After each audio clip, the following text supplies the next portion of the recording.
예, 오늘 아내를 사랑하는 것이 나를 사랑하는 것이다 라고 하는 제목으로 하나님의 말씀을 전하겠습니다. 에베소서는 특별히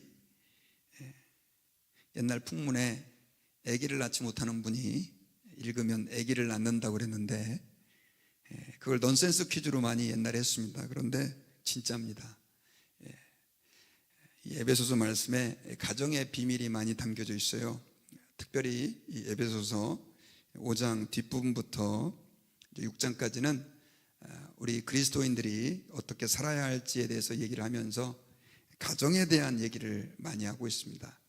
그래서 우리가 오늘 금요일 날 아내 사랑하는 것이 나를 사랑하는 것이다 라고 하는 제목으로 본문을 우리가 한번 생각해 보면서 가정의 중요성과 가치에 대해서 우리가 말씀을 듣도록 하겠습니다.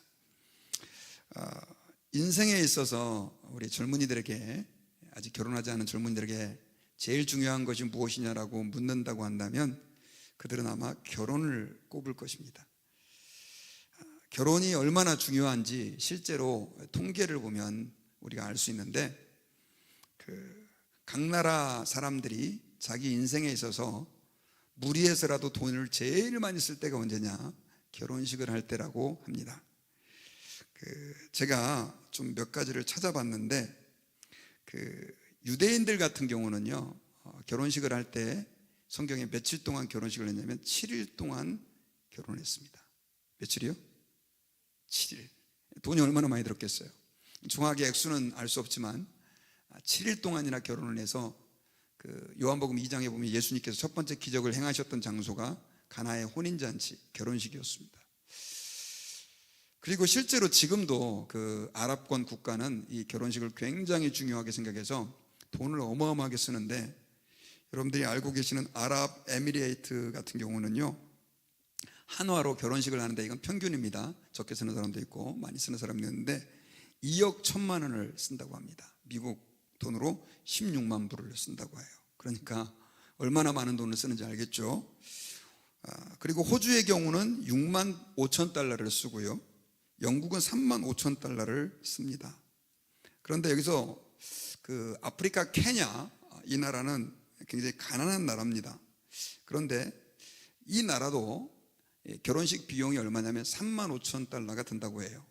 거기는 1인당 국민소득이 약 1,500달러인 것을 계산하면 이 3만 5천 달러라고 하는 돈이 거의 미국으로 따지면 20배에 해당하는 돈입니다. 어마어마한 돈이죠. 미국 같은 경우는 평균 33,391달러를 쓴다고 합니다. 근데 지역에 따라 좀 달라서 맨하탄은 7만 달러가 넘고 유타주는 15,000달러. 그래도 굉장히 많은 돈이죠.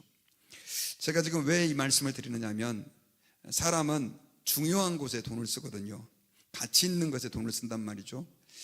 이렇게 결혼식에 사람들이 많이 돈을 쓰는 이유는 그만큼 결혼이 중요하기 때문에 그렇습니다.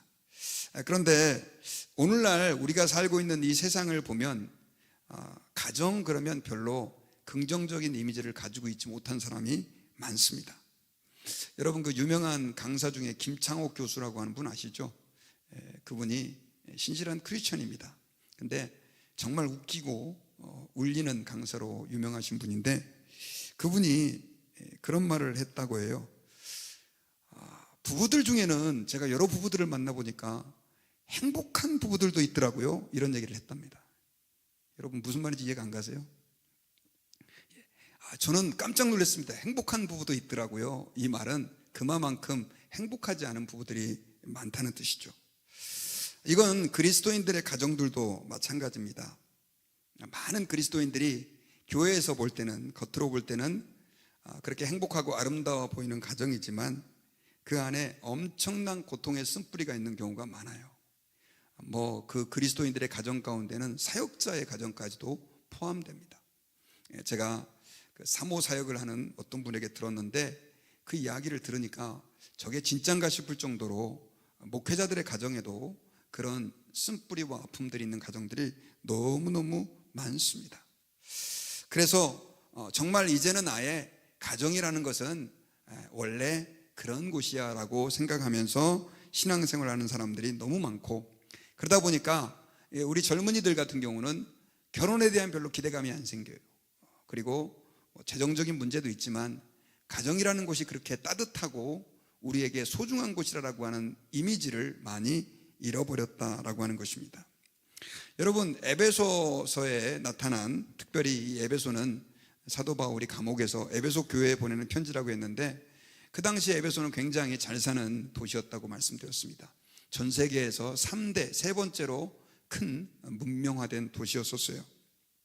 거기에도 당연히 가정의 문제가 많았죠. 여러분, 그런 거 있습니다. 잘 사는 나라일수록, 부강한 나라일수록 더 많은 가정에 문제가 있다는 거죠. 특별히 우리 한국도 불과 한 4, 50년 사이에 엄청나게 성장을 했는데, 그 성장과 함께 많은 가정이 지금 아픔 속에 신음하고 있고, 예수 믿는 사람들조차도 그런 가정들이 너무 많이 있어요. 그래서 제가 결혼식의 주례를 할 기회가 되면 꼭 설교를, 이 본문을 가지고 설교를 합니다. 그래서 이 에베소서 지금 5장 이 본문은 저는 가정에 있어서는 제일 부부들이 바이블처럼 중요하게 생각해야 될 구절이다라고 생각을 하고 있고, 실제로 이렇게 살 때 저는 가정이 회복되고 가정이 정말 즐거운 곳이 될 가능성이 있다, 저는 확신을 가지고 있습니다. 자, 그렇다고 한다면 오늘 본문에서 어떻게 하면 행복한 가정이 이루어질 수 있을지 우리가 좀 몇 가지 원리를 살펴보기를 원하는데요. 그 첫째가 뭐냐면, 이 아내들이 먼저 남편에게 복종을 해야 한다는 것입니다. 자, 우리 에베소서 5장 21절과 22절을 같이 한번 읽어보겠습니다. 시작. 그리스도를 경외함으로 피차 복종하라. 아내들이여 자기 남편에게 복종하기를 주께 하듯 하라. 자, 우리 개역개정 성경은 22절을 단락으로 구분을 해서 21절을 띄어놨는데, 많은 신학자들은 이 21절이 그 위에 하나님 아버지께 감사하라 라고 하는, 술 취하지 말라, 성령 충만을 받으라 라고 하는 말씀과 이어진다고 하는 분도 있고, 또 그 다음 구절인 아내와 남편에게 준 가정에 대한 교훈으로 연결된다라고 주장하는 분도 있어요. 근데 저는 아내와 남편으로 연결된다고 보는 것이 훨씬 더 성경을 자연스럽게 해석하는 거라고 생각합니다. 사실 남편과 아내는 그리스도 안에서 동등합니다. 그래서 남편도 아내에게 복종을 해야 되고 아내도 남편들에게 복종을 해야 되는 것이 성경에서 우리에게 기본적으로 주신 원리인데, 특별히 그 복종의 방식이 다릅니다. 어떻게 다르냐면, 먼저 아내들에게는 우리 22절을 말씀하시면서 자기 남편에게 복종하기를 주께 하듯 하라 라고 말하면서, 이 아내들이 가정 안에서는, 특별히 남편이 있는 경우죠, 남편이 있는 경우 아내에게 복종하는 자세를 취해야 된다라고 이야기를 하고 있습니다. 그런데 이 구절을 여자분들이 좋아하는 분들이 별로 없어요. 성경 읽다가도 이 구절을 읽으면 아주 불편해지죠. 그리고 심지어 어떤 사람은 2000년 전에 기록된 성경을 가지고 지금 우리에게 그렇게 압박을 주면 어떡하냐고 아주 대놓고 목사에게 대드는 사람도 있습니다. 자, 그런데 여러분, 만약에 이것이 2000년 전에 기록된 말씀이다, 그래서 지금 소용이 없다라고 한다면, 우리가 죄사함 받고 구원받는 것도 2000년 전에 주신 말씀 가지고 우리가 죄사함 받고 구원받는 것인데, 그건 말이 안 되는 얘기죠. 비록 2000년 전에 주님이 사도 바울을 통해서 주신 말씀이시지만, 이거는 오늘날 가정에 있어서 굉장히 중요한 가정의 질서와 또 기쁨과 화목을 위해서 주님이 주신 원리다라고 하는 사실을 우리가 기억해야 돼요. 그런데 이 아내들이여 남편들에게 복종해라, 이 말을 하면 굉장히 아내들이 불편한 이유가 있어요. 그 이유는 뭐냐면, 특별히 여러분, 우리 한국 문화 같은 경우는요, 정말 유교에서 남존접이라고 하는 것을 가르쳤습니다. 그리고 저는 어렸을 때 칠거지약이라고 하는 말도 많이 들었습니다. 여자를 완전히 인격으로 취급을 하지 않은 거죠. 애를 낳지 않으면 쫓아낼 수 있고요, 뭐 남편에게 또 잘못하면 쫓아낼 수 있고, 뭐 그런 것들부터 시작해서 가정 안에서 말 그대로 사람 대접을 못 받았던 존재가 여자들입니다. 그리고 지금은 유교 사회에서 벗어났다고는 하지만 우리 한국의 현대사를 보면 너무나 많은 가정들이, 이 남편들이 이 여성들을 폭행하고 억압하고 그런 경우가 많이 있었어요. 그러다 보니까 성경에서 아내들이여 남편에게 복종하라 이 말을 남편들은 그래, 우리가 이렇게 아내들을 억압하고 통제하고 짓누르는 것이 성경에서 허락한 것이다라고 착각을 하는 남성들이 많았고, 또 아내분들도 그런 억압이 이 성경에서 그렇게 써 있다라고 하는 것이 불편하게 느껴지는 그런 정서들이 있었다라고 하는 것이죠. 그런데 여러분, 여기서의 이 복종은 사실 자발적인 복종 관계라고 하는 사실을 우리는 기억을 해야 됩니다. 자, 여러분, 성경에서 하나님께서는 남자와 여자를 창조하실 때 동등하게 창조하셨다라고 하는 사실을 우리는 믿어야 합니다. 제가 예전에 그런 얘기까지 했는데, 만약에 남자와 여자 중에서 사실 더 우월한 존재를 또 더 나은 존재를 꼽으라고 한다면 조금 죄송하지만 여성들이라고 할 수 있어요. 왜 그러냐? 하나님은 아담을 만들어 놓고 외로워 보이니까 그를 돕는 배필을 지으셨는데, 그 돕는 배필이 누구냐? 바로 하와였습니다. 여성이었단 말이죠. 그러면 이 돕는 배필이라고 하는 것을 사람들은 오해하는데 마치 종이 주인을 도와주는 것처럼 생각하는데, 여러분, 성경에서 이 돕는 배필 개념은 상당히 그것만을 의미하는 게 아니라 하나님께서 우리를 도와주신다라고 하는 의미가 그 안에 내포되어 있어요.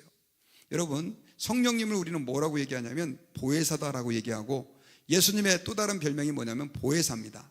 이 보혜사다라고 하는 의미는 돕는다라고 하는 의미가 포함되어 있고요. 특별히 하나님께서는 이 남성들을 만들어 놓으시고 그 남성들을 하나님의 손을 대신해서 돕는 존재로 여성들을 만들어 주셨단 말이죠. 그러다 보니까 남성들이 보지 못하는 디테일한 부분들을 여성들은 가지고 있고요. 또 실제로 지금 살다 보면 여성들이 남성들보다 훨씬 더 우월한 부분들이 많이 있어요. 그래서 말 그대로 그런 거 가지고 비교하면 남자가 우위냐 여자가 우위냐라고 하는 것을 이야기하는 것은 의미가 없습니다. 그래서 우리 인간은 하나님 앞에서 동등하게 하나님의 형상대로 지음을 받았는데, 그리고 생육하고 번성해서 이 땅에서 하나님의 영광을 드러내는 존재로 하나님이 만들어 주셨는데 문제가 생겼죠. 어떤 문제가 생겼냐면, 창세기 3장에서 하와가 뱀의 유혹을 받아가지고 선악과를 따먹고, 그 선악과를 누구에게도 줍니까? 남편에게 줬어요. 그래가지고 아담도 그 선악과를 따먹고 온 인류가 다 죄에 빠져서 타락하게 된 거죠. 그 이후에 하나님께서는 이 아담에게도 또 하와에게도 뱀에게도 저주를 선언하셨는데, 그때 특별히 이 여자에게 이런 선언을 하셨습니다. 어떤 선언을 하셨느냐? 창세기 3장 16절에 보니까 또 여자에게 이르시되 내가 내게 임신하는 고통을 크게 더하리니 내가 수고하고 자식을 낳을 것이며 너는 남편을 원하고 남편은 너를 다스릴 것이니라. 자, 이 둘 사이에 하나님이 질서를 부여하셨던 거죠. 그것은 타락한 우리 인간, 죄에 빠진 우리 인간에게 어떻게 말하면 징벌과도 같은 것이지만, 하나님은 가정이라는 것을 통해서 하나님의 보편적인 은혜, 일반적인 은혜를 계속해서 지속해 가시고 질서를 유지하기 위해서 이제는 남편은 너를 다스리고 너는 남편에게 복종해야 된다라고 하는 이 창조 원리를 타락한 우리 인간에게 세우신 것이다 라고 하는 것입니다.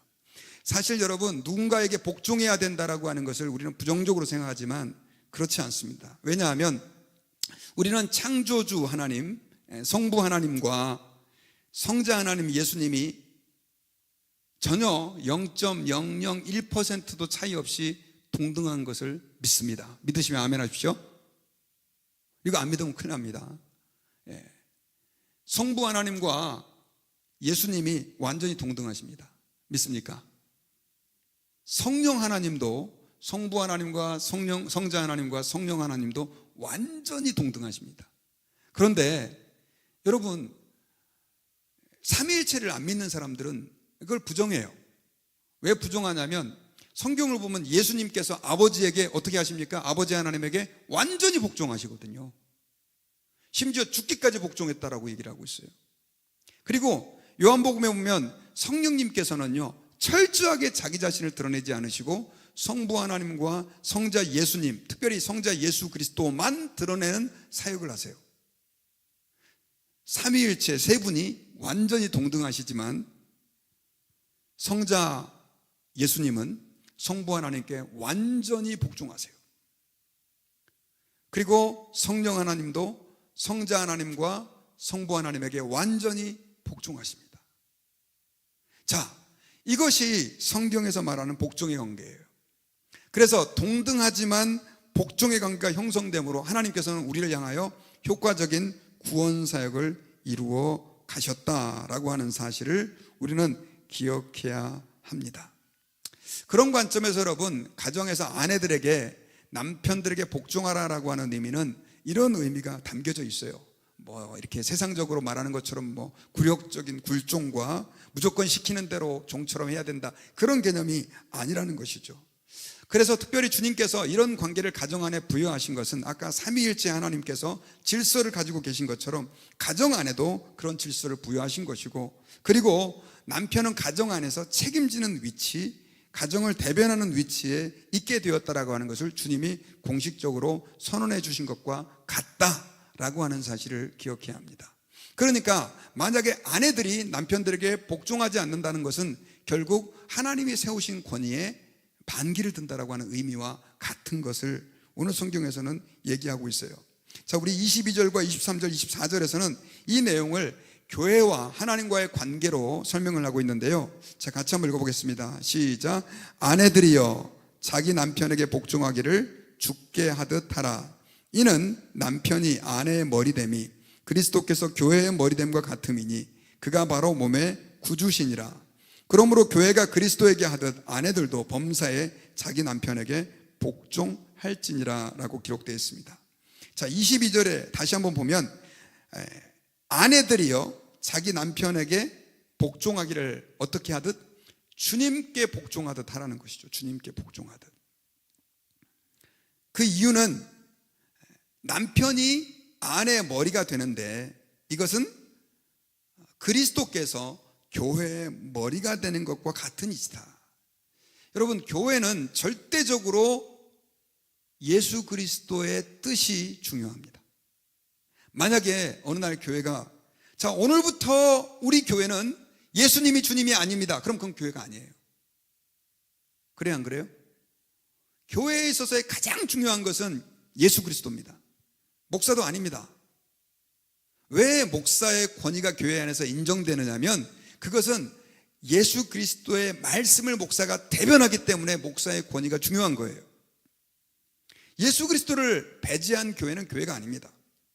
마찬가지로 가정 안에서도 질서가 필요한데 그 질서는 아내들이 남편에게 복종해야 된다. 마치 교회가 예수 그리스도께 복종해야 되는 것처럼 그런 관계라고 오늘 성경에서는 말씀하고 있습니다.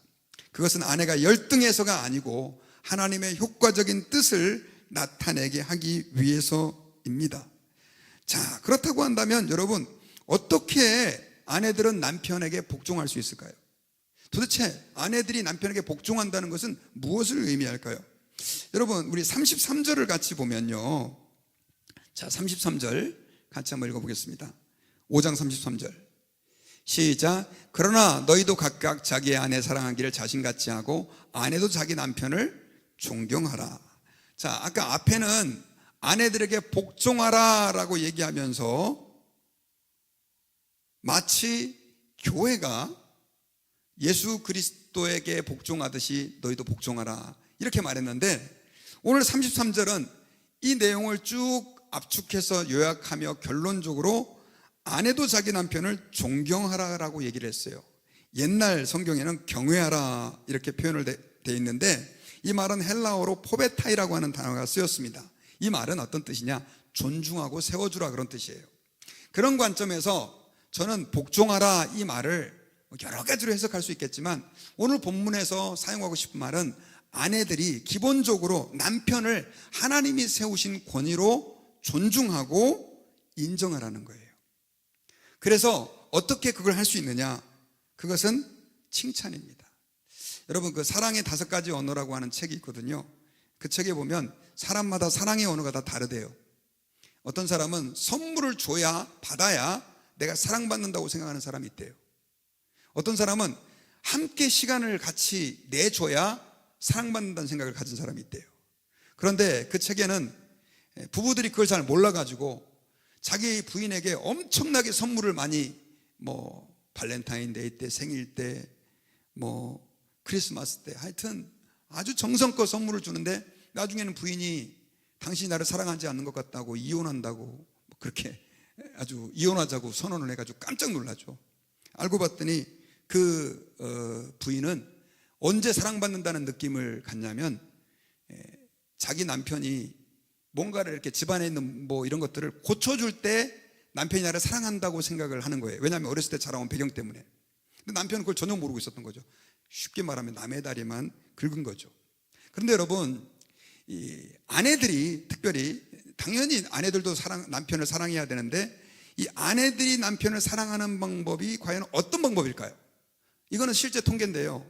대부분의 남성들은 시간을 함께 해주거나 그 사랑의 5가지 원에 보면 그런 게 나와요. 시간을 함께 해주거나 필요를 채워주거나 선물을 주거나 이런 게 있는데 그런 거 가지고는 별로 사랑받는다는 느낌을 못 갖고 언제 갖느냐? 아내가 나를 존중해 줄 때라는 거예요. 그러니까 남자들 같은 경우는 많은 경우가 뭐냐면 아내가 나를 존중해 준다라고 생각할 때 사랑받는 느낌을 갖는 것입니다. 그것이 결국 오늘 성경에서 말하고 있는 아내들이여 남편에게 복종하라라고 하는 명령으로 해석될 수 있는 거죠.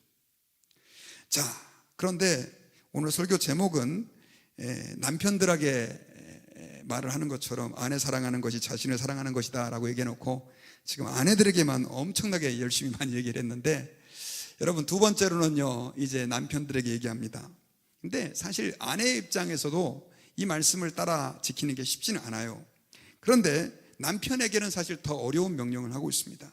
그게 바로 뭐냐면요, 자, 우리 같이 한번 찾아봅시다. 성경 말씀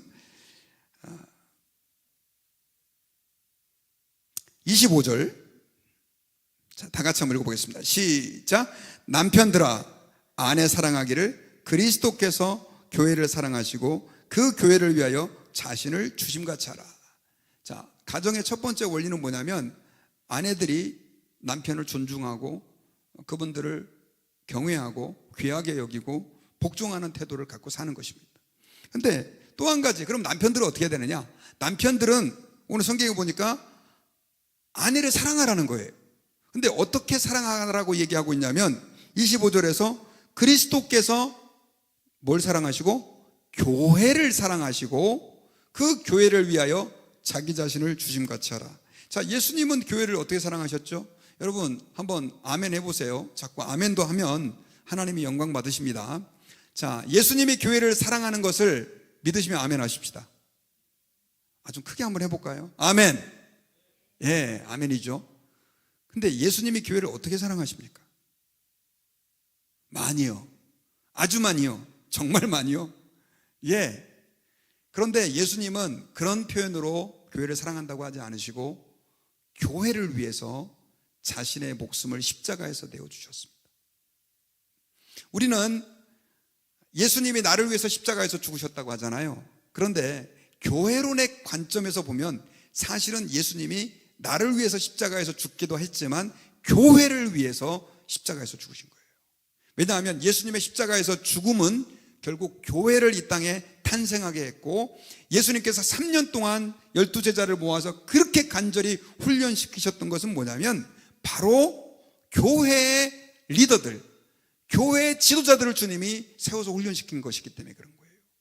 여러분, 주님은 교회를 많이 사랑해요. 죄송하지만 여러분들보다도 교회를 더 사랑합니다. 좀 표현이 이상한가요?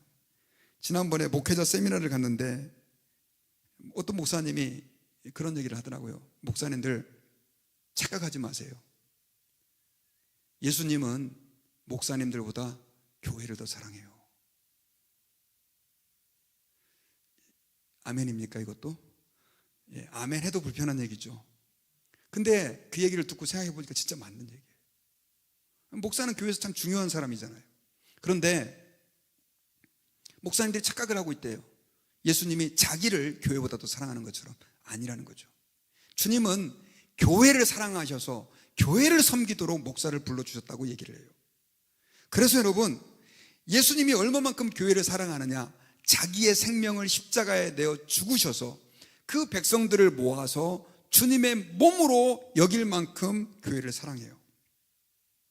자, 이 말을 가정으로 연결을 시키면 남편들에게 있어서 가장 중요한 의무는 뭐냐?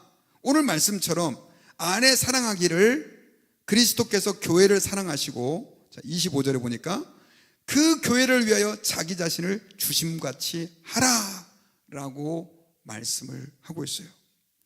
그러면서 26절과 27절에서는요 약간 주님이 이상한 말씀을 하세요. 어떤 말씀을 하시냐면, 이는 곧 물로 씻어 말씀으로 깨끗하게 하사 거룩하게 하시고 자기 앞에 영광스러운 교회로 세우사 티나 주름 잡힌 것이나 이런 것들이 없이 거룩하고 흠이 없게 하려 하심이라. 자, 이게 무슨 말이냐면요, 주님께서 교회를 위하여 자기 자신을 십자가에서 내어주심으로 결국 그 교회를 물로 씻어 말씀으로 깨끗하게 하사 거룩하게 하시고 자기 앞에 영광스러운 교회로 세우셔서 티나 주름 잡힌 것이나 이런 것들이 없이 거룩하게 흠이 없게 하려 함이라 라고 얘기하는데, 자, 오늘 본문에서는 이 말씀이 단순히 교회만을 위해서 한 게 아니라 가정까지 같이 염두에 두면서 교회와 가정을 왔다 갔다 하면서 지금 얘기를 하고 있다는 거죠. 쉽게 말하면 하나님께서 사도 바울을 통해서 우리에게 가정에 대해서 말씀해 주시면서 교회에 대해서 얘기하고, 교회에 대해서 얘기하면서 가정에 대해서 얘기하면서 가정과 교회가 같은 연장선상에 있다고 얘기를 하고 있어요. 그 어떤 목사님이 계속해서 제가 강의를 듣는데 그런 얘기를 하시더라고요. 가정이 교회라고. 그래서 가정이 교회는 맞지라고 하는 생각이 들면서 그래도 좀 듣지 않던 얘기니까 좀 불편하더라고요. 부부가 교회라고. 뭐 그렇게 해석할 수도 있겠지라고 생각을 했는데, 여러분, 그 근거가 바로 여기에 나와요. 사실 교회는 여러분, 우리가 모이는 지금 달라스트림 교회, 또 옆에 어떤 교회, 이런 교회들만이 교회가 아니라 하나님께서 생각하셨던 가장 기본적인 교회 단위는 가정입니다. 그리고 그 가정과 우리가 말하는 교회는 동일한 원리 안에서 하나님이 세우셨고 주님이 주관하시고 이끌어가고 계신다는 것이죠. 그런 관점에서 마치 예수님이 교회를 너무너무 사랑하시는 것처럼 가정에서 남편들은 아내를 사랑해야 된다라고 말씀을 하고 있는 것입니다. 특별히 여러분, 우리가 좀 주목해야 될 것이 있는데, 여러분, 예수님께서는 교회를 위해서 자기의 목숨을 내주시고 십자가까지 지셨잖아요. 그러니까 남편들도 아내를 사랑한다고 했을 때 좀 기억해야 될 것은 아내를 그런 마음으로 사랑해야 되는 거죠. 마치 예수님이 교회를 위하여 자기 목숨을 내어주신 것처럼요. 그런데 많은 남편분들이 오늘 성경 말씀을 가지고 부부싸움 할 때마다 아내들에게 복종하라 그랬지 라고 큰 소리를 빵빵 치는데, 사실은 본인이 정말 예수 그리스도 안에서 내가 예수님이 교회를 위해 목숨을 바친 것처럼 아내를 그렇게 사랑하고 있는가 한번 좀 돌아보고 점검해 봐야 한다는 사실을 우리는 꼭 기억해야 합니다. 그리고 남편들에게, 남자들이 좀 잘 이렇게 어리석어서 못 알아듣는 사람들이 많을까봐 한 가지 비유를 주님이 더 들어주셨습니다. 그것은 뭐냐면 바로 이 남편들이 아내를 사랑하는 것은 마치 자기 자신을 사랑하는 것과 같은 것으로 비유를 해서 아주 구체적으로 예를 들어줬다는 것이죠. 자, 우리 28절과 29절을 같이 한번 읽어보겠습니다. 시작. 이와 같이 남편들도 자기 아내 사랑하기를 자기 자신같이 할지니 자기 아내를 사랑하는 자는 자기를 사랑하는 것이라. 29절. 누구든지 언제나 자기 육체를 미워하지 않고 오직 양육하여 보호하기를 그리스도께서 교회에게 함과 같이 하나니. 30절. 우리는 그 몸의 지체임이니라. 자, 여기서 무슨 얘기를 하고 있냐면 남편들도 자기 아내를 사랑하기를 뭐같이 하라? 자기 자신같이 하라. 아까는 예수님이 교회를 사랑하는 것 같이 하라고 말씀하시고, 이제는 아주 구체적으로 예를 들어서 아내들을 자기 자신을 사랑하는 것처럼 사랑하라라고 얘기하면서 29절에서는 구체적으로 이렇게 얘기를 했어요. 자기 육체를 누구든지 미워하는 사람이 없다. 양육하고 보호하기를 예수님이 교회를 보호함과 같이 한다. 자, 여러분, 혹시 자기 몸을 학대하는 분이 계십니까? 저는 그런 분들 잘 못 봤습니다. 아무리 약한 사람도요, 내 몸은 정말 애지중지 아끼고 보호하고 또 감싸주고 조금만이라도 문제가 있다 그러면 그걸 해결하려고 그렇게 해주죠. 마찬가지로 여러분, 남편들이 아내를 사랑하는 방법은 바로 그런 방법이라고 하는 것이죠. 여러분, 아까 제가 사랑의 5가지 언어를 얘기했잖아요. 남편들은 아내들에게 존중받기를 원하는데, 아내들은 남편들에게 어떤 사랑을 기대하냐면 뭐 큰 건 아니라 할지라도 사랑을 원해요. 사랑은 배려고 관심이고 또 작은 섬김이죠. 근데 대부분의 남자들이 연애할 때는 열심히 잘 하다가 결혼하고 나서는 잘 못합니다. 저한테도 목사님은 잘하십니까? 라고 얘기한다고 한다면 솔직히 잘 못합니다. 회개하는 마음으로 오늘 설교를 하고 있습니다. 자, 성경에서는 우리 남자들에게 정말 아내를 사랑할 것을 명령하고 있고, 마치 자기 몸을 내가 아끼듯이 아내를 사랑해야 된다라고 얘기하고 있어요. 여러분, 그런 거 보셨죠? 정말 예쁘고 잘생긴 연예인인데 더 예쁘고 더 잘생겨지겠다고 막 성형했다가 부작용이 일어나가지고 고생하고. 왜냐하면 자기 몸이니까 그렇게 더 예쁘게 또 더 강건하게 만들려고 애를 쓰는 것이죠. 그리고 약한 몸일수록 보약도 먹이고 또 운동도 하고, 하여튼 힘들면 휴식도 갖게 해가지고 어쨌든 몸이 건강하게 활력을 찾을 수 있도록 애를 쓴다는 거죠. 우리가 가정에서 아내를 사랑한다라고 하는 것도 이와 같은 원리다라고 하는 것을 성경에서는 얘기를 했습니다. 실제로 여러분, 아내를 사랑하는 것은 그런 관점에서 나를 사랑하는 것과 똑같아야 하고 똑같은 원리라고 성경에서는 얘기하고 있어요. 여러분, 하나님께서 아담을 잠들게 하시고 나중에 이제 그 아담의 갈비뼈를 가지고 하와를 만들어 가지고 그 아담 앞에 데려왔을 때 아담이 제일 먼저 한 말이 있었죠. 뭐였습니까?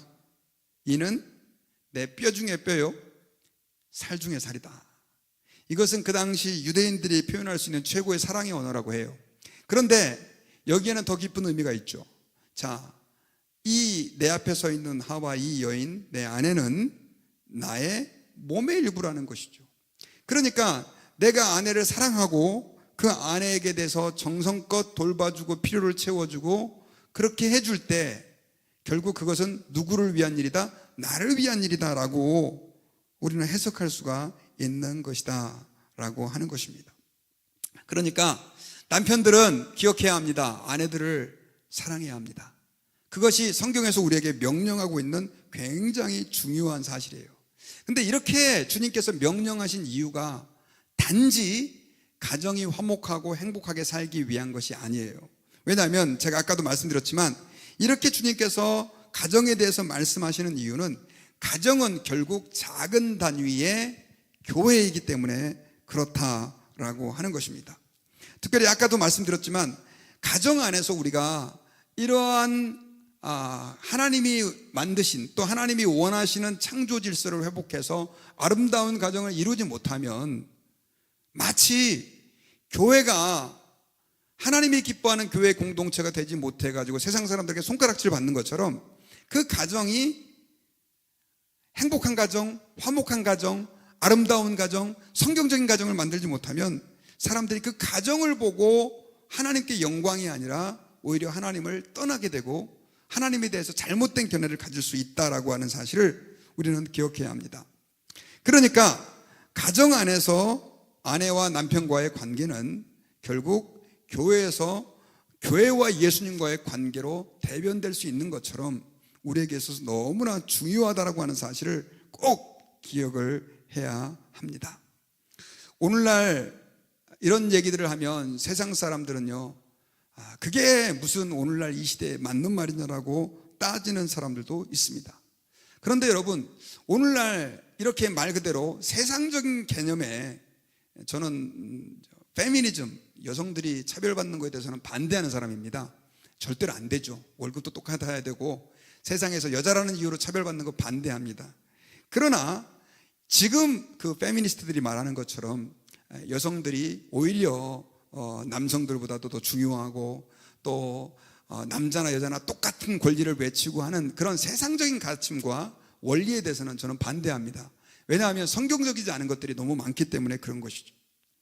여러분, 우리는 지금 너무나 세속적인 가치관이 세상을 지배하고 있는 시대를 살아가고 있어요. 그리고 그런 교육을 어렸을 때부터 나도 모르게 배워오고 있고요.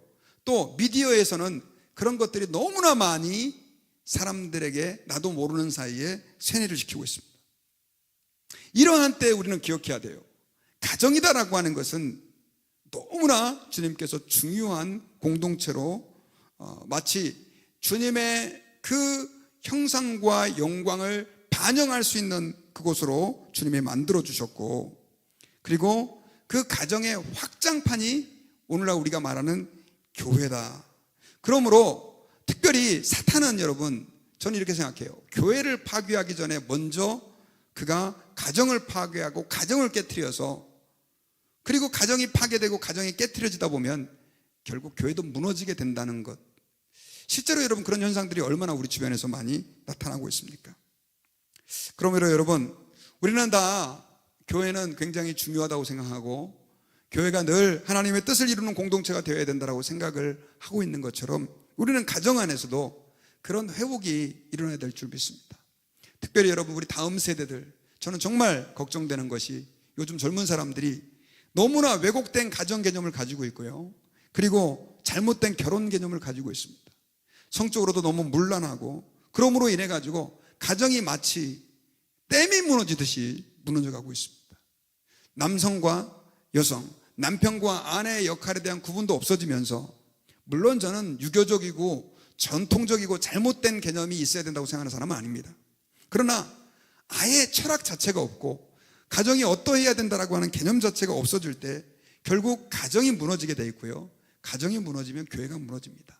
그러므로 우리 그리스도인들이 하나님 앞에서 가정에서부터, 특별히 아내들은 남편을 오늘 말씀처럼 존중하고 또 그들에게 복종하겠다라고 하는 권위를 인정해 주는 자세가 필요하고, 또 남편들은 아내를 예수 그리스도께서 교회를 사랑하셔서 자기의 목숨을 내어주신 것처럼, 그리고 자기 몸을 사랑하듯이 아내를 사랑하는 그런 결단이 있어야 될 것입니다. 그렇게 될 때 저는 오늘날 주님께서 피로 값주고 사신 이 교회가 하나님 안에서 교회다움을 회복해가는 귀중한 기초가 저는 회복될 것이라고 믿습니다.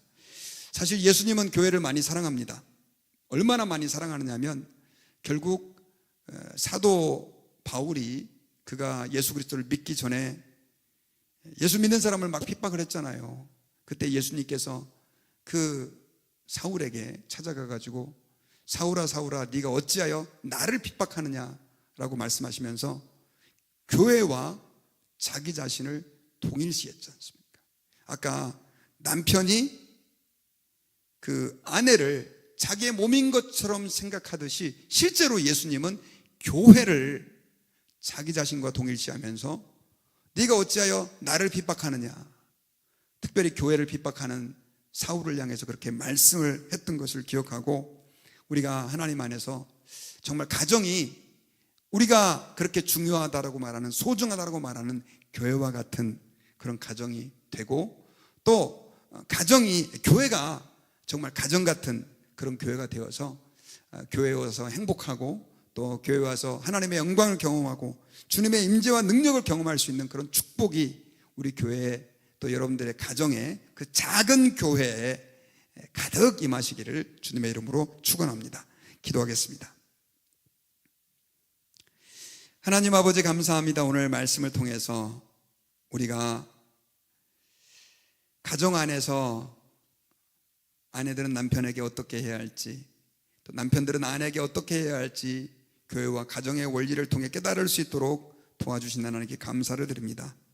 주님, 저희들로 하여금 주님의 마음을 알게 하셔서 하나님, 우리 가정 안에서 주님께서 만들어주신 이 말씀의 원리를 따라서 서로 사랑하며 또 존중할 수 있는, 서로 피차 복종할 수 있는 복된 교회가 될 수 있도록, 가정이 될 수 있도록 역사해 주옵소서. 특별히 우리 달라스 드림교회를 기억해 주시고 우리 교회 안에 먼저 이런 일이 일어나게 하시고 성도들의 가정 가운데 이런 역사가 일어날 수 있도록 은혜를 내려 주옵소서. 예수님의 이름으로 기도하옵나이다. 아멘. 오늘 말씀 기억하시면서